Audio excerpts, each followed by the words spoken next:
Ah, queridos, eu estou a meia distância aqui desta fogueira e já estou sendo cozido aqui. Um leitãozinho é pururuca.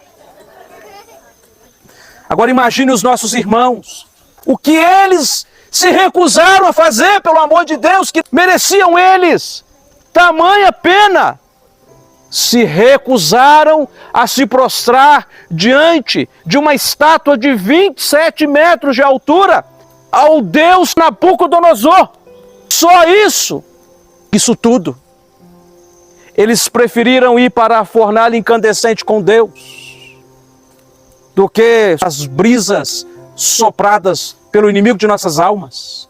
Esses homens eram a minoria, mas com Deus você sempre será a maioria, meu filho.